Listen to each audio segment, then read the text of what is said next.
இப்போ மருத்துவர்கள்ட்ட உண்மையை மறைக்கக்கூடாது அப்படி சொல்லுவாங்க. அப்போ தானே அவருக்கு ஒழுங்காக அதாவது நோயை மறைப்பாங்க.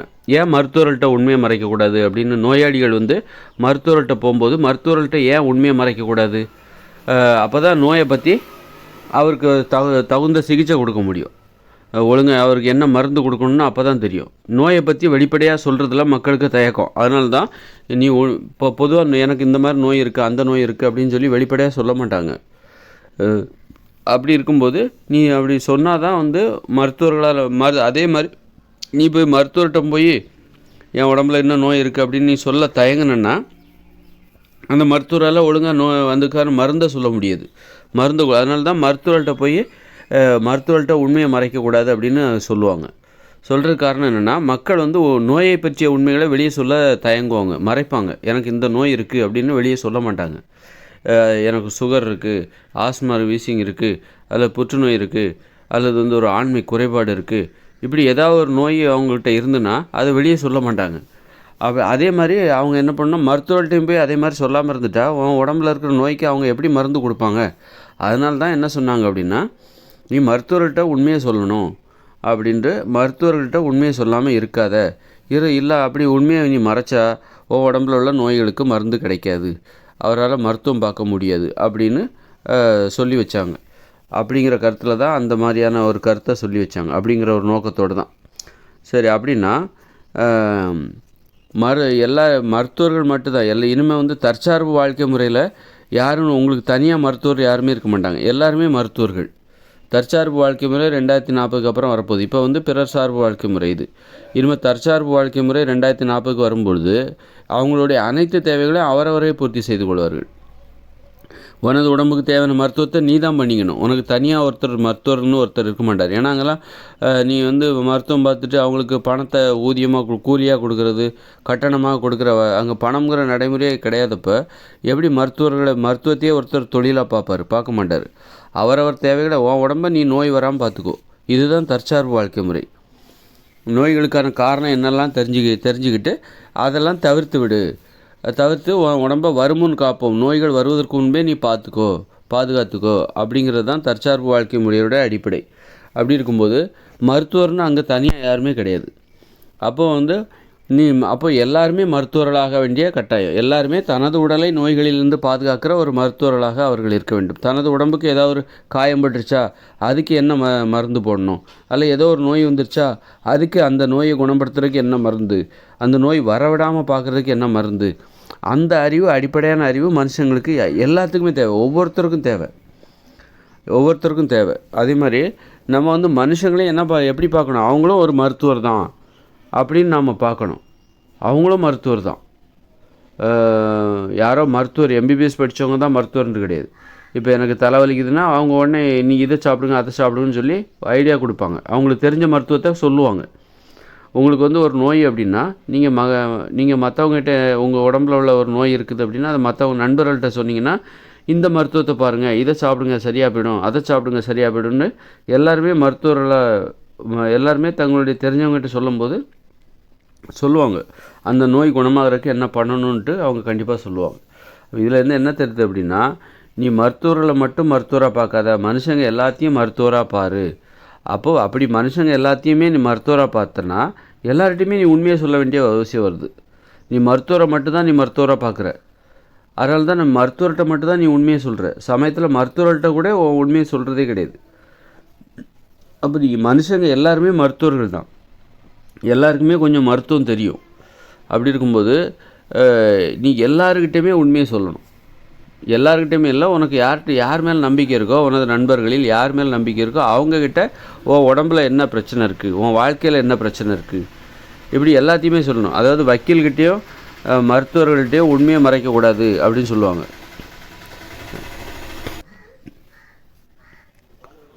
அதாவது வக்கீல்கிட்டையும் மருத்துவர்கள்ட்டையும் உண்மையை மறைக்கக்கூடாதுன்னு சொல்லுவாங்க. அப்போது இனிமேல் வர காலத்தில் வந்து தற்சார்பு வாழ்க்கை முறையில் எல்லாருமே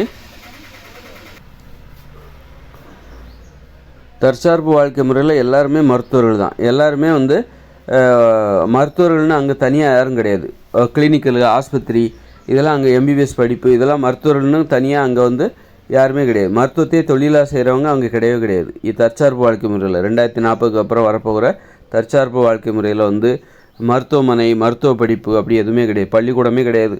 அப்படி இருக்கும்போது உன் உடம்புல உள்ள நோயை நீ தான் குணப்படுத்திக்கணும். ஒரு நோய் வராமல் பார்த்துக்கணும். நோய் வந்தால் குணப்படுத்துறதுக்கு நிறைய அறிவு தேவை. ஆனால் நோயை வராமல் பார்த்துக்கிறதுக்கு நமக்கு பெரிய அறிவு தேவையில்லை. வராமல் பார்த்துக்கணுன்னா எது நோய்களுக்கு காரணமோ அதை செய்யாமல் இருந்துட்டாலே போதுமானது. அது மாதிரி வாழ்க்கையில் இப்போ வக்கீல்கிட்டையும் உண்மையை மறைக்கக்கூடாது அப்படி சொல்லுவாங்க. அது மாதிரி எல்லாருக்குமே எல்லாருக்கும் பிரச்சனைகளை பற்றின அறிவு உண்டு. அப்போது வக்கீல்கிட்ட உண்மை, அப்போது எல்லாருமே வக்கீலாகவும் பார்க்கணும், எல்லாருமே வக்கீலாகவும் இருக்கணும். அதே மாதிரி எல்லாருமே மருத்துவராகவும் இருக்க போகிறாங்க. இன்னும் தற்சார்பு வாழ்க்கை முறையில் வக்கீல்னு ஒருத்தர் தனியாக கிடையாது, நீதிமன்றங்கிறது கிடையாது, போலீஸ்காரங்க, நீதிமன்றம், சிறைச்சாலை அப்படின்லாம் தனித்தனியாக எதுவுமே கிடையாது. மக்கள் தான் வந்து நீதிபதிகள், மக்கள் தான் வந்து போலீஸ்காரங்க, அப்போ வழக்கறிஞர்கள். மக்கள் அனைவரும் வழக்கறிஞர்களாக இருக்க, வாழ்க்கையில் உள்ள பிரச்சனைகளை தீர்த்து கொள்வதற்கு மக்கள் அனைவரும் வழக்கறிஞர்களாக இருக்க வேண்டும். அப்படி பார்க்கும்போது நீ மக்கள் உனக்கு யார் மேலே நம்பிக்கை இருக்கோ அவங்கள வழக்கறிஞராக பார்த்து உனது வாழ்க்கையில் உள்ள பிரச்சனையை நீ அவங்ககிட்ட சொன்னால் அவங்க அதற்கான தீர்வை சொல்லுவாங்க. தற்சார்பு வாழ்க்கை முறையில் நீ எல்லா மக்களும் வழக்கறிஞர்களாக வேண்டிய கட்டாயம் வருது. ஏன்னா அங்கே ஒரு நீதிமன்றம் தனியாக எதுவுமே கிடையாது. அதனால் அது மாதிரி எல்லாருமே மருத்துவர்களாகிறாங்க. அதனால் நீ வழக்கறிஞர்கள்ட்டையும் மருத்துவர்கள்ட்டையும் உண்மையை மறைக்கக்கூடாது. அப்படின்னா மனுஷங்கக்கிட்ட உண்மையை மறைக்கக்கூடாது. அவங்க பழகிறவங்ககிட்ட, நம்பிக்கையானவர்களிடம், பிடிச்சவங்ககிட்ட உண்மையை மறைக்காமல் வெளிப்படையாக சொன்னால் தான் உடம்புல உள்ள நோய் குணமாகும். அதுமாதிரி வாழ்க்கையில் உள்ள பிரச்சனைகள் சரியாகும். நீ இப்போ வந்து நம்ம வந்து உண்மைகளை மறைக்கிறோம். வாழ்க்கையில் நமக்கு என்ன பிரச்சனைகள் இருக்குது அதை வந்து பிறரிடம் சொல்லாமல் மறைக்கிறோம். உடம்புல இருக்கிற நோயை பிறரிடம் சொல்லாமல் மறைக்கிறோம். ஆனால் ஒரு வக்கீல்கிட்டையோ மருத்துவர்கிட்டையோ போனால் எல்லாத்தையும் சொல்லிடுறோம். எல்லாத்தையும் சொல்லணும் அப்படிங்கிறனால எல்லாத்தையும் சொல்லிடுறோம். அப்போ தான் அவர் உங்களை பாதுகாப்பார். அப்படி இருக்கும்போது தற்சார்பு வாழ்க்கை முறை 2040 அப்புறம் வரதில்ல. அங்கே வந்து மருத்துவர் கிடையாது, மருத்துவமனை கிடையாது, நீதிமன்றம் கிடையாது, போலீஸ்காரங்க கிடையாது, வழக்கறிஞர்கள் என்கிற அவர்கள்லாம் அங்கே கிடையாது. அப்போ மக்களே வந்து தங்கள் வாழ்க்கையில் உள்ள பிரச்சனைகளுக்கு ஒரு தீர்வை தேடுகிற ஒரு வழக்கறிஞர்களாக அவர்கள் இருப்பார்கள். எல்லாருமே ஒவ்வொருத்தரும் வழக்கறிஞராக இருப்பாங்க. அதாவது வழக்கறிஞர்னால் யார்? ஒரு பிரச்சனை, வழக்குன்னா ஒரு பிரச்சனை, அந்த பிரச்சனைக்கு தீர்வை தேடி தருகிறவர்கள், அவர்கள் தான் வழக்கறிஞர்கள். நீதிபதிகளாக இருப்பார். மக்கள் அனைவரும் வழக்கறிஞர்களாகவும் நீதிபதிகளாகவும் இருப்பார்கள். அது மாதிரி எல்லாருக்குமே அந்த அறிவு இருக்கும். அது எப்படி அவங்களுக்கு அவ்வளோ அறிவுலாம் எப்படி இருக்குன்னா, அவங்க வாழ்க்கையே எளிதானது தானே. அதனால் எளிதான வாழ்க்கையில் எளிமையான பிரச்சனை தானே வரும்.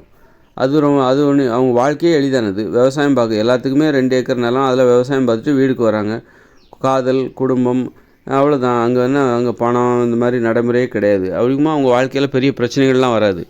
பெரிய பிரச்சனைகளுக்கு அங்கே வாய்ப்பே கிடையாது. அவங்க வாழ்க்கை எளிமையான வாழ்க்கை. ஒரு எளிமையானவங்களோட வாழ்க்கையில் என்ன பெரிய பிரச்சனை வந்துட போகுது? அதனால் அதுக்கு என்ன தீர்வுன்னு அவங்கள எல்லாராலையுமே சொல்ல முடியும். வாழ்க்கை எளிதாகிவிட்டால், நம்ம வாழ்க்கை எளிமையாக வாழ்ந்துட்டால் நம்ம வாழ்க்கையில் உள்ள பிரச்சனைகளும் எளிமையாகிடும். அந்த அளவுக்கு அப்போ வந்து ஒரு பிரச்சனைக்கு தீர்வுங்கிறத அவங்களால ஈஸியாக சொல்ல முடியும்.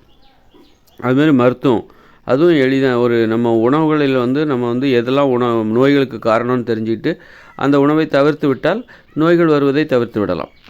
அது மாதிரி எல்லாருமே அவங்க வந்து தனது உடலை நோய்களிலிருந்து பாதுகாக்கிற ஒரு மருத்துவர்களாக இருப்பார்கள். அப்படி இருக்கும்போது ஊட்டச்சத்து நிபுணர்களாக எதை சாப்பிட்டா உடம்புக்கு நல்லது அப்படின்னு ஒவ்வொருத்தரும் தெரிஞ்சிக்க வேண்டிய கட்டாயம் தற்சார்பு வாழ்க்கை முறை. அதுதான் தற்சார்பு வாழ்க்கை முறை. எதுக்காகவும் நீ மற்றவங்களை எதிர்பார்க்காத. வாழ்க்கையில் உள்ள பிரச்சனைகளை போக்கணும் அப்படிங்கிறக்காக போய் வழக்கறிஞர்கள்ட்ட போய் நிற்காத. உனக்கே வந்து வாழ்க்கையில் உள்ள பிரச்சனை எப்படி சரி செய்யணும் அப்படின்னு உனக்கே தெரிஞ்சிருக்கணும், ஒவ்வொருத்தருக்கும் தெரிஞ்சிருக்கணும். அப்படி இருக்கும்போது நீ பழகுறவங்ககிட்ட உண்மையை பேசணும். பழகுறவங்க அவங்க வந்து அவங்கள வெறும் மனுஷங்களாக பார்க்காத. அவங்களுக்குள்ள ஒரு வழக்கறிஞர் இருக்காங்க, அவங்களுக்குள்ள ஒரு மருத்துவர்கள் இருக்காங்க, அவங்களுக்குள்ள ஒரு நீதிபதி இருக்காங்க, உனக்குள்ள ஒரு நீதிபதி இருக்காங்க, உனக்குள்ள ஒரு வழக்கறிஞர் இருக்காங்க, உனக்குள்ள ஒரு மருத்துவர்கள் இருக்காங்க. அதனால் பிரச்சனைகளுக்கான தீர்வை வந்து உனக்குள்ளேயும் தேடு, மற்றவங்ககிட்டையும் கேளு. நீ நம்புகிறவங்ககிட்ட உண்மையை எதையும் மறைக்காத. மருத்துவர்கள்ட்ட உண்மையை மறைக்கக்கூடாது. அப்படின்னா நீ பழகுறவங்க ஒவ்வொருத்தர்கிட்டையும் ஒவ்வொரு மருத்துவர் இருக்காங்க, நீயும் ஒரு மருத்துவர். நீ பழகுற ஒவ்வொருத்தர்கிட்டையும் ஒரு வழக்கறிஞர் இருக்காங்க, நீயும் ஒரு வழக்கறிஞர், நீயும் ஒரு நீதிபதி, அவங்களும் ஒரு நீதிபதி. அப்போ நீ பழகுறவங்ககிட்ட, உனக்கு பிடிச்சவங்ககிட்ட, உனக்கு நம்பிக்கையானவங்ககிட்ட உண்மையை பேசு, உண்மையை மறைக்காத. அதுதான் இதில் உள்ள விஷயமே. ஏன்னா வந்து வக்கீல்கிட்டையும் மருத்துவர்கள்ட்டையும் உண்மையை மறைக்கக்கூடாதுன்னு சொல்லுவாங்கள்ல. நீ பழகுற தற்சார்பு வாழ்க்கை முறையில் 2040 அப்புறம் எல்லாருமே வழக்கறிஞர்களாகுவாங்க, எல்லாருமே நீதிபதிகளாக, எல்லாருமே மருத்துவர்களாக, தனது அனைத்து தேவைகளையும் தன்னை சார்ந்து பூர்த்தி செய்து கொள்கிற தற்சார்பு வாழ்க்கை முறையில் அனைவரும் மருத்துவர்களாகவும் நீதிபதிகளாகவும் இருக்க வேண்டிய கட்டாயம் வந்துடுது. அப்படி இருக்கும்போது இனிமேல் மக்கள் வந்து நீ உனக்கு பிடிச்சவங்கள பார்க்கும்போது அவங்களும் ஒரு மருத்துவர் அப்படின்னு நீ பார்க்கணும். அவங்களும் ஒரு மருத்துவர், அவங்களுக்கும் மருத்துவம் தெரியும். மருத்துவம்னா எளிமையான ஒரு மருத்துவம். நம்ம வந்து அதிக நோய்களை தருகிற உணவுகளை சாப்பிடாமல் இருந்துட்டாலே, ஒரு வாழ்க்கையை வாழாமல் இருந்துட்டாலே நமக்கு எளிமையான மருத்துவமே நமக்கு போதுமானது.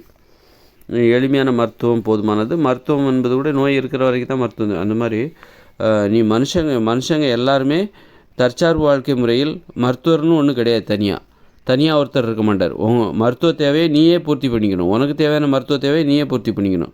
அப்போ எல்லாருமே மருத்துவர்கள். அப்படிங்கும்போது எல்லாரையும் நீ மருத்துவராக பார்க்கணும். அப்படி இருக்கும்போது உனக்கு மருத்துவர்கிட்ட உண்மையை மறைக்கக்கூடாது. ஒரு வழக்கறிஞர்கிட்ட உண்மையை மறைக்கக்கூடாது. அப்படின்னா உனக்கு பிடிச்சவங்களும் அவங்களுக்குள்ளேயும் ஒரு மருத்துவர் இருப்பாங்க, அவங்களுக்குள்ளேயும் ஒரு வழக்கறிஞர் இருப்பாங்க. அவங்ககிட்ட நீ மறைக்காமல் உண்மையை பேசணும். அப்போ தான் அவங்களுக்கு தெரிஞ்ச தீர்வை உனக்கு சொல்லுவாங்க. அப்படிங்கிறத நான் சொல்ல வருகிற செய்தி.